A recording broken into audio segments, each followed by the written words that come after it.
दोस्तों, समय की वेस्टिंग बहुत इंपॉर्टेंट होती है। यानी कि आपके पास जो आज का दिन है उसके बारे में आप ये निश्चित ज़रूर कर लें कि कौन कौन से महत्वपूर्ण कार्य हैं जिसको आज आप पूरा करने जा रहे हैं, और जो सबसे महत्वपूर्ण हैं उनको पहले प्राथमिकता में रखें। इसके बाद क्रमशः शो ऑन, और इस प्रकार से आपका दिन बहुत ही खूबसूरत बन जाएगा।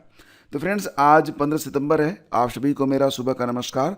और एक बहुत अच्छी खबर है। सबसे पहले तो ये आप समझिए कि बहुत सारे एस्पिरेंट जो कि एक साथ 2 डिग्रियां हासिल किए हुए हैं, उनके लिए नई यहाँ पर गाइडलाइंस जारी की गई है यूजीसी के द्वारा। और इस गाइडलाइन में ये कहा गया है कि अगर कुछ विशेष परिस्थितियों में कुछ नियमों के तहत आपने एक साथ 2 डिग्री हासिल की है तो वो मान्य की जा सकती है, बशर्ते की। तो यहाँ पर इसके बारे में आप देखेंगे तो वेबसाइट पर आपको जानकारी मिल जाएगी, लेकिन एक्सप्लेनेशन क्या है ये यहाँ पर बहुत ही क्लियर दिया गया है। तो देखो, यहाँ पर लिखा गया है कि अब एक ही शैक्षिक सत्र में प्राप्त 2 डिग्रियां मान्य होंगी। किस कंडीशन में मान्य होंगी इसको आप समझ लेंगे तो फिर कोई दिक्कत नहीं है, क्योंकि ऐसी क्वेरीज मेरे पास बहुत सारी आती हैं कि सर मैंने जो है फला सत्र में एक साथ मतलब 2 डिग्रियां हासिल की हैं, तो क्या वो मान्य होंगी, क्या मैं उन्हें एग्ज़ाम में शो कर सकता हूँ, कर सकती हूँ या फिर नहीं।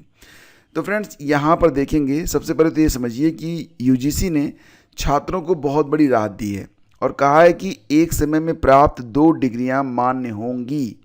और ये जो नियम है ये 2022 के पहले जो डिग्रियां आपने प्राप्त की हैं उस पर भी लागू होंगी। यानी कि जो अगर पुराने समय में भी आपने 2022 के पहले भी एक साथ 2 डिग्री हासिल कर ली है, जिस पर आपको असमंजस है और कोई भी क्लियर कट गाइडलाइंस यूजीसी में नहीं है, तो फिलहाल उस पर भी ये नियम काम करेगा। यानी कि अगर आपने 2022 के पहले भी एक साथ 2 डिग्री हासिल की है तो भी वो मान्य हो सकती है। बशर्ते क्या है, यहाँ पर देखो, बशर्ते ये है कि एक रेगुलर और एक डिस्टेंस डिग्री साथ लेने की वैधता पर पहले क्या था, असमंजस था।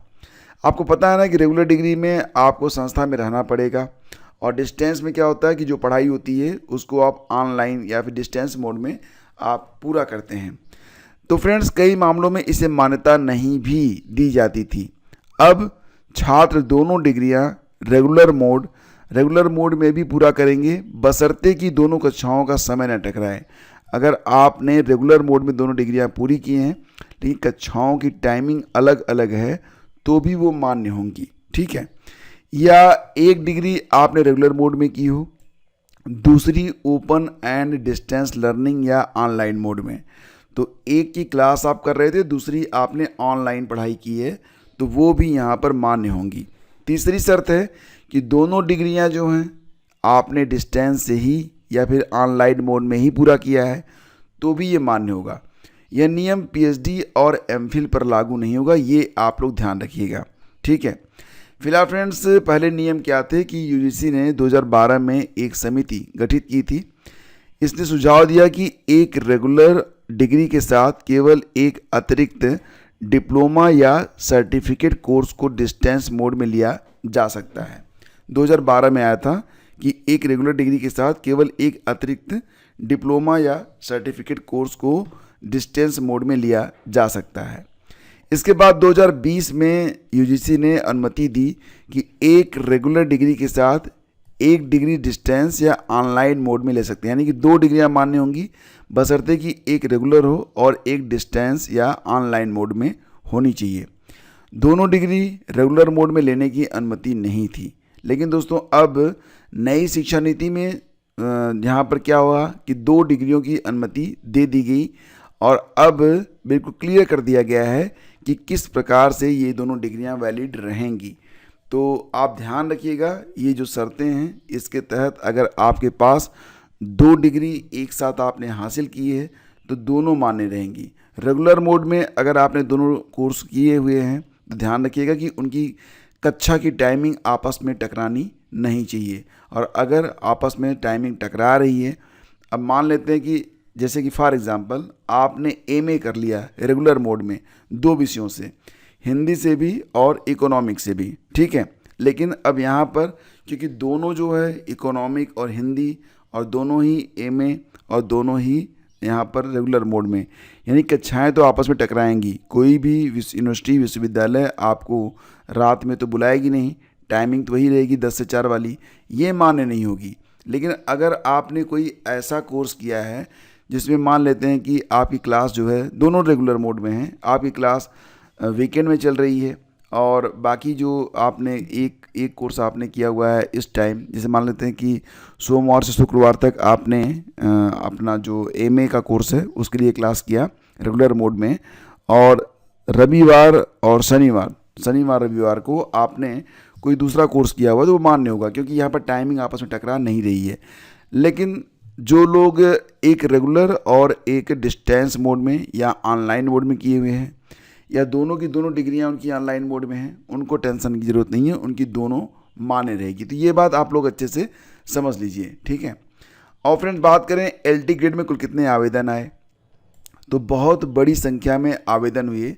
हालांकि पिछली बार 10,768 पद थे और तब जो आवेदन हुए थे दोस्तों वो 7 लाख के आसपास हुए थे, ठीक है, 7,63,000, पौने 8 लाख के आसपास मान लो। लेकिन इस बार पदों की संख्या 3,302 कम हो गई थी और कुल पदों की संख्या कितनी थी, तो 7466 पद थे ना, हाँ 7466 पद थे, और इस पर कुल 12,36,000 लोगों ने आवेदन किए हुए हैं। अभी तक फ्रेंड्स एक रिकॉर्ड बना था आरओ की परीक्षा में, कुल आवेदन आए थे 10,76,000, और अब यहाँ पर जो रिकॉर्ड है वो टूट चुका है। यानी कि अब एलटी ग्रेड में कुल 12,36,000 आवेदन आए हैं। तो फ्रेंड्स यहाँ पर एक बात और भी है कि अगर एक रेशियो निकाला जाए, हालांकि विषयवार अलग अलग होगा, लेकिन फिर भी एक रेशियो अगर देखा जाए यहाँ पर, तो एक पद के लिए 166 लोगों ने दावेदारी की है। अब यहाँ पर जो प्रारंभिक परीक्षा है ये कब तक हो पाएगी, कैलेंडर के मुताबिक तो नवंबर दिसंबर में आपकी प्री करवाई जा सकती है। लेकिन फ्रेंड्स यहाँ पर जो संख्या है, नंबर ऑफ कैंडिडेट, अगर उसको देखा जाए तो क्या नवंबर दिसंबर में परीक्षा करवाना संभव हो पाएगा, क्योंकि यहाँ पर आप यहाँ पर देख रहे हैं ना कि संख्या काफ़ी बड़ी है। वैसे यहाँ पर क्योंकि ये जो अभ्यर्थी हैं वो केवल एक ही विषय के नहीं हैं, विषय अलग अलग हैं, तो कई शिफ्टों में भी परीक्षा हो सकती है और किसी को कोई आपत्ति इसमें होगी भी नहीं। कारण ये है कि सबके विषय जो हैं वो अलग अलग हैं, तो हो सकता है कि एक से अधिक शिफ्ट में परीक्षा करवा ली जाए। और अगर आयोग एक से अधिक शिफ्ट में परीक्षा कराने के लिए तैयार हो जाता है तो परीक्षा आपकी नवंबर दिसंबर में भी करवाई जा सकती है, 15 नवंबर से दिसंबर के बीच में या फिर जनवरी में। और अगर सारी परीक्षाएं एक साथ करवाने की बात की जाएगी तो फिर थोड़ा समय लग सकता है। एग्जैक्टली आपको वेट करना चाहिए, लेकिन ये मान के आपको चलना चाहिए कि आपके पास प्री परीक्षा के लिए 2 से 3 महीने का समय, इससे ज़्यादा समय आपको नहीं मिलेगा। आपके पास 2 या 3 महीने का ही समय बचा हुआ है, क्योंकि अगर आप देखेंगे तो सितंबर लगभग बीत चुका है, आधा सितंबर जा चुका है।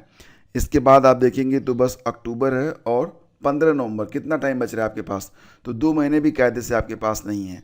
तो ऐसी कंडीशन में अगर देखा जाए, अगर एग्ज़ाम आपका मतलब होने लग जाता है नवंबर में, तो बड़ी दिक्कत हो जाएगी आप लोगों को। इसलिए मैं बार बार कहता हूँ कि एलटी ग्रेड वाले बिल्कुल भी कोताही ना बरतें, जीआईसी वाले, जीडीसी वाले बिल्कुल भी कोताही ना बरतें। अपना जो सिलेबस है उसको वो पूरा करें, कम से कम तय समय पर आपका सिलेबस पूरा हो जाए। अगर ये डेट थोड़ी सी आगे जाती है आपको रिवीजन का मौका मिल जाएगा, जो कि आपके लिए और बेहतर होगा।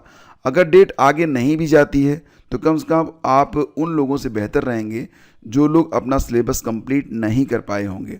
तो सिलेबस पर फोकस करिए और बने रहिए हमारे साथ। फ्रेंड्स, आगे बढ़ते हैं और बात करते हैं टीजीटी विज्ञान के बारे में। जैसा कि आप लोग जानते हैं कि यूपी टीजीटी यहाँ पर विज्ञान और जीव विज्ञान को 2 अलग अलग विषय माना गया है। हालांकि जो संशोधित नियमावली जारी हुई है उसमें जीव विज्ञान को एक अलग विषय के रूप में मान्यता दे दी गई है। अभी 2-3 दिन पहले जो नई नियमावली आई है उस पर चर्चा भी मैंने आप लोगों से की थी। फिलहाल फ्रेंड्स, यहाँ पर जो एक याचिका गई थी उसमें ये कहा गया था कि टीजीटी विज्ञान में भी जीव विज्ञान और मतलब जीव विज्ञान के अंतर्गत जो दोनों विषय हैं, दोनों विषय कौन कौन से, 2 यहाँ पर हाँ विषय ही कह लो, जूलॉजी और बॉटनी से जो लोग अपना स्नातक किए हुए हैं उनको भी विज्ञान के विषयों में आवेदन करने का मौका मिलना चाहिए। कारण ये है कि केवीएस और एनवीएस में भी अगर आप देखेंगे तो साइंस में जूलॉजी, बॉटनी, केमिस्ट्री के साथ साथ जो फिजिक्स और मैथ वाले हैं वो लोग भी यहाँ पर आवेदन कर पाते हैं। तो मैथ के लिए तो अलग होता है, मैथ वाले तो जाते हैं बिल्कुल मैथ में, आप जानते ही हैं। लेकिन बाकी विषयों के लिए, जैसे कि अगर किसी अभ्यर्थी ने फिजिक्स से प्लस केमिस्ट्री से, या फिर उसने जूलॉजी से, या फिर बॉटनी से अगर उसने अपना स्नातक किया हुआ है, तो इन लोगों को एनवीएस और केवीएस और DSSB में साइंस के अंतर्गत रखा जाता है। लेकिन दोस्तों यूपी में अलग है, यूपी में जीव विज्ञान की अर्हता अलग है। यानी कि अगर आपने जूलॉजी से या फिर बॉटनी से अपना स्नातक पूरा किया है तो आप बायो में आवेदन करेंगे। वहीं पर अगर आपने फिजिक्स और केमिस्ट्री से अपना स्नातक किया हुआ है तो आप लोग साइंस में आवेदन करेंगे। फिलहाल इस पर एक याचिका डाली गई है कि क्यों ये डिफ़र कर रहा है और साइंस में जूलॉजी बॉटनी क्यों शामिल नहीं है। तो इस पर कोर्ट ने भी अब जवाब मांगा है, जिसके लिए यहाँ पर 2 सप्ताह का समय मांगा गया है जो सरकारी वकील हैं उनके द्वारा। तो इलाहाबाद हाई कोर्ट में प्रशिक्षित स्नातक शिक्षक यानी कि TGT विज्ञान पद की योग्यता को चुनौती देने वाली याचिका पर राज्य सरकार ने जवाब दाखिल करने के लिए 2 सप्ताह का समय मांगा है। मामले की अगली सुनवाई अब 22 सितंबर को होगी। यह आदेश न्यायमूर्ति चंद्रधारी सिंह ने दिया है। तो प्रयागराज के हेमंत कुमार और भी कई लोग हैं, इन लोगों ने TGT विज्ञान विषय के लिए केवल भौतिकी और रसायन को अनिवार्य विषय मानने वाले सर्कुलर के विरोध में याचिका दाखिल की। उनका कहना था कि 22 अप्रैल 2024 के सर्कुलर को निर्धारित योग्यता की, मतलब जो उसमें योग्यता निर्धारित की गई है, उसको असंवैधानिक घोषित किया जाए। TGT विज्ञान की योग्यता में जीव विज्ञान को भी शामिल करने का निर्देश दिया जाए। तो अब फिलहाल याची जो हैं वो प्राणी विज्ञान, जूलॉजी, वनस्पति विज्ञान, बॉटनी और केमिस्ट्री विषय से स्नातक हैं। ऐसे में उन्हें TGT विज्ञान पद के लिए आवेदन करने की अनुमति दी जाए। तो फिलहाल तो आपको पता ही है ना कि अभी ये जो याचिका दायर हुई थी ये साइंस के लिए दायर हुई थी, ठीक है। उसके बाद बायोलॉजी को भी मान्यता मिल चुकी है। अब देखना ये होगा कि जब 22 सितंबर को सुनवाई होगी तो क्या चीज़ें नई निकल के सामने आती हैं। तो फिलहाल फ्रेंड्स ये थी आज की पूरी अपडेट। लेकिन चलते चलते आपको बताना चाहेंगे कि जौनपुर में फ़िलहाल ECCE एजुकेटर के लिए जो अभ्यर्थी आवेदन करना चाहते हैं अब वो आवेदन कर सकते हैं। और ये sevayojan.up.nic.in/jobs.axpx, तो ASPX, तो ये लिंक मैं आपको डिस्क्रिप्शन में डाल दूंगा। इस पर आप क्लिक करेंगे तो यहाँ पर आपको देखने को मिल जाएगा और एग्जैक्टली जो पेज नंबर है वो 5 नंबर पे आपको जौनपुर की जो वैकेंसी है वो शो होगी, ठीक है। तो यहाँ पर कई टुकड़ों में आपको ये वैकेंसी शो होगी। ECC एजुकेटर और टेक्निकल इंस्ट्रक्टर दोनों के लिए ही यहाँ पर पद आए हुए हैं। जैसा कि आप देख पा रहे होंगे कि यहाँ अगर आप देखेंगे तो 48 नंबर पर जो टेक्निकल इंस्ट्रक्टर का पद है जौनपुर में बेसिक शिक्षा विभाग में, तो ये वेल्डर के लिए है। वेल्डर यानी कि गैस एंड इलेक्ट्रिक, इसके अलावा जो फाउंड्री मैन होते हैं, प्लम्बर होते हैं, उनके लिए है। नेक्स्ट जो है 49 नंबर पे ये टेक्निकल इंस्ट्रक्टर इलेक्ट्रीशियन और इलेक्ट्रिकल या इलेक्ट्रॉनिक्स के लिए है। 50 नंबर पर देखेंगे तो टेक्निकल इंस्ट्रक्टर है, किसके लिए है, ग्रेजुएट जो हैं उनके लिए है। लेकिन 6 नंबर पर जब आप जाएंगे तो 6 नंबर पर आपको ECC एजुकेटर के बारे में यहाँ देखने को मिल जाएगा। टेक्निकल इंस्ट्रक्टर के नाम से ही यहाँ पर ECC एजुकेटर की जो वैकेंसी है उसको भी शो किया गया है। वेतन प्रति माह आपको 10,450 रुपये देने की बात की जा रही है। रिक्तियों का जो विवरण है वो आप यहाँ पर क्लिक करके देख सकते हैं। और यहाँ आप देख सकते हैं कि रिक्ति पोस्ट करने की तिथि 8 सितंबर 2025 है और आवेदन की अंतिम तिथि 24 सितंबर 2025 है। कुल रिक्तियाँ अभी 1500 हो रही हैं, लेकिन अभी भी कुछ पद यहाँ पर हैं जो कि ECC एजुकेटर के अंतर्गत हैं। तो उसको भी मैं आपको यहाँ पर शो कर देता हूँ, उसको आप यहाँ देख लीजिए। ये देखिए आप 12 सितंबर को ये वैकेंसी पोस्ट हुई है और थोड़ा सा ना आप सर्च करना पड़ेगा आपको। ये जो लिंक मैं आपको दिखा रहा हूँ ना, यहाँ पर आपको थोड़ा सा ऊपर नीचे जाना पड़ेगा, तभी जाके आपको ये वैकेंसी शो होगी, क्योंकि ये लोग ना बार बार क्रम बदलते रहते हैं। फिलहाल देखेंगे तो कुल मिलाकर 277 पद हैं ECC एजुकेटर के लिए। और इसमें कौन कौन से लोग आवेदन कर सकते हैं, तो मैंने आपको बताया था कि जो लोग होम साइंस से स्नातक हैं या फिर जिन लोगों ने जैसे कि कोई भी नर्सरी टीचर ट्रेनिंग का डिप्लोमा किया हुआ है वो लोग यहाँ पर आवेदन कर सकते हैं। तो फिलहाल 21 से 40 साल उम्र रखी गई है और अगर आप अदर स्टेट से भी हैं तो भी आप यहाँ पर आवेदन कर सकते हैं। ये जो नोटिफिकेशन है ये मैं आपको टेलीग्राम पर डाल दूंगा, वहाँ पर जाकर आप इसे देख लीजिएगा। आवेदन करने का जो लिंक है दोस्तों, इसके लिए आप सेवा योजना सर्च करेंगे, ये वेबसाइट ओपन होगी। इसके बाद यहाँ पर आप देखेंगे एक कैप्चा आपको डालना पड़ेगा, जॉब सर्च पर क्लिक करेंगे। इसके बाद आपको नीचे कम से कम 6 नंबर के बाद ही आपको सर्च करना पड़ेगा, तो पेज वाइज ये वैकेंसी आपको शो होती है। कभी कभी तो खोजने में बड़ी दिक्कत हो जाती है, क्योंकि बार बार ना इसका जो डेस्टिनेशन है, लोकेशन है, वो बार बार बदलता रहता है। और इसी के साथ यहाँ पर देखो लिस्ट दी गई है कि यूपी में कब कब शिक्षक भर्तियाँ आई, कितनी कितनी भर्ती आई थी। और अंतिम जो भर्ती आई थी 2018 में आई थी 69,000 की, उसके बाद भर्तियाँ नहीं हो रही हैं।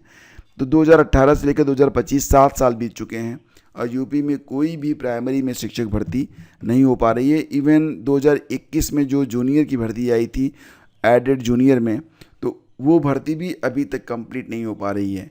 तो सरकार को सोचना चाहिए कि आखिर प्राइमरी और जूनियर में शिक्षकों की भर्तियां बिल्कुल ठप क्यों हैं। और जब भी कोई सवाल किसी से पूछा जाता है तो वो कहते हैं कि हमारे पास जो शिक्षक हैं वो पर्याप्त हैं, इसलिए वैकेंसी की कोई ज़रूरत यहाँ पर नहीं है। तो फिर यूपी टीटी और यहाँ पर जो हर साल डीएलएड और बीटीसी बीएड में जो एडमिशन हो रहे हैं उसका औचित्य क्या है, विचार करने योग्य है। दोस्तों मिलते हैं आपसे अगले वीडियो में। सेशन अच्छा लगा तो लाइक और शेयर कीजिएगा। धन्यवाद आपका। Thank you.